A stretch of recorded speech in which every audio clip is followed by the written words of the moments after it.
There is no sin in instrument. That's a piano, that's an organ. But be honest with me, which one sounds more churchy?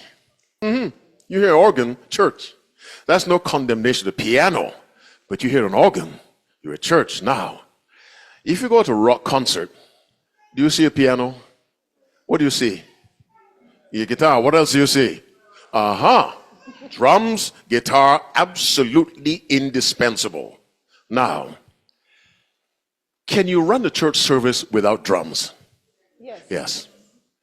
Will introducing them cause a problem for some? Yes. Now, Ellen White writes, I don't recall where, I can get it for you. Just before the close of probation, there will be a style of worship that is based on loud noise in the Adventist churches. And she mentions drums particularly. Noise, loud noise, deadening the senses, making people unable to make intelligent decisions. She said, just before the close of probation, this will come into the church. Loud, noisy worship, and the central instrument is the drum. There's no sin in the drum. As I was telling my young friends, there's something called the law of association. Are you with me? Law of association. Now, if a guy commits a crime, he holds up a liquor store, and you're standing right next to him, and the police come in, they stop him and you. They will arrest him and you, because you're right there. Are you with me? Later on, they'll sort it out. Are you following me? By association. Have you ever heard of the magazine Playboy? Yes. Don't buy it, don't look at it, but you've heard of it. What's the logo for Playboy? The head of a rabbit. Yes, that's why the girls are called bunnies. The head of a rabbit is the logo for this pornographic magazine. But who made rabbits? God, on the sixth day. I would not take the head of a rabbit and put it on a t-shirt. Are you following me? Because people seeing that will not think of creation. They'll think of Playboy. That guy's a preacher. Why is he advertising Playboy? No, I'm advertising creation. But who would believe that? Now that's the law of association.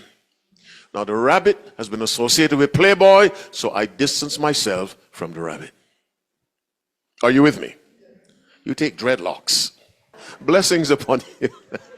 You go back to Jamaica. God bless Jamaica. There's a religion called Rastafarianism. Dreadlocks. They smoke stuff. Part of their worship is to regard a man as a god. Who's that man? Haile Selassie. Yes. They see visions when they have this, they smoke that stuff, contrary to what the Bible teaches. So when you run around with your dreadlocks, you may not be a Rastafari. Are you following me? But what comes to people's minds? You see, the problem is, when someone sees you, where do you want the person's mind to go?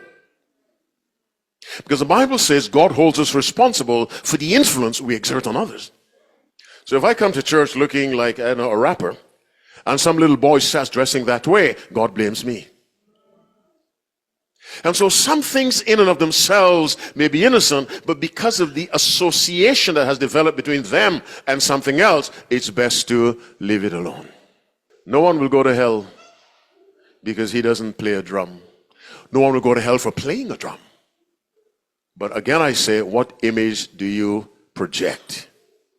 So we must be wise as serpents, harmless as doves, and avoid worship styles that resemble the other churches. When God gave the great gospel commission, Matthew 28, 18 to 20, and Jesus came and spake unto them, saying, all power is given unto me in heaven and in earth. What does verse 19 say? Go ye therefore, and do what? Teach. It did not say, go ye therefore and learn. With respect to the gospel. You can learn physics and chemistry, not the gospel. Go ye therefore and teach. Teach them what I've taught you. Don't let them teach you. You go teach them how to sing, how to worship, how to give, how to study the Bible, how to run their homes, how to improve their health, how to deal with the state. You teach them all things that I have commanded you. Teach them. Don't let them teach you. There's too much of Sunday churches coming into our church.